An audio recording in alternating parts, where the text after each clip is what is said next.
A BP contract worker is crushed to death. Refineries could start popping up in the United States, and a project to see if temperature fluctuations in the ocean can provide electricity.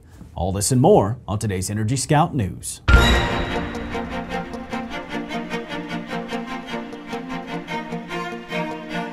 Hello and welcome back to Energy Scout News and Information. I'm Red Byers. A BP contract worker was crushed to death between a backhoe and a guardrail. Raymond Cifuentes was a Gaia environmental employee. He was working at a 200-acre site near Texas City, which is where BP dumps non-hazardous biological materials from its refinery's wastewater treatment plant.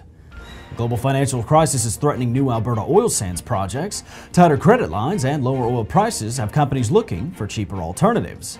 The greatest risk is for upgraders, which process heavy crude into a lighter synthetic product. And as the price between bitumen and synthetic narrows, there's less profit available from using upgraders. And in related news, Encana could revisit plans to split itself into two companies. Company executives have been trying to nail down loan packages. Cenovus Energy will need financing to bring oil sands properties online. Encana is expected to make a decision by the end of the month. Lockheed Martin's looking to get power out of the ocean, but first, a look at today's rig counts and drilling permits. The Energy Scout Network reports that 2,430 rigs are turning to the right in the United States. That's a decrease of 23 rigs, with 2,290 on land and 140 offshore. Currently, 786 rigs are down and available to go to work. Worldwide rigs are up to 4,907. Drilling permits filed this week dipped to 2,032. So far this year, a total of 69,627 have been filed in the United States. The United States hasn't built a new oil refinery in more than 30 years, but that could change in the next few years. Arizona Clean Fuels Yuma is a 150,000 barrel a day refinery. Officials hope to have the plant up and running by 2012. Another refinery is also planned for South Dakota. Hyperion Energy Center will produce 400,000 barrels a day. The plant could come online in 2014, and both Yuma and Hyperion plan to process crude from the Alberta oil sands.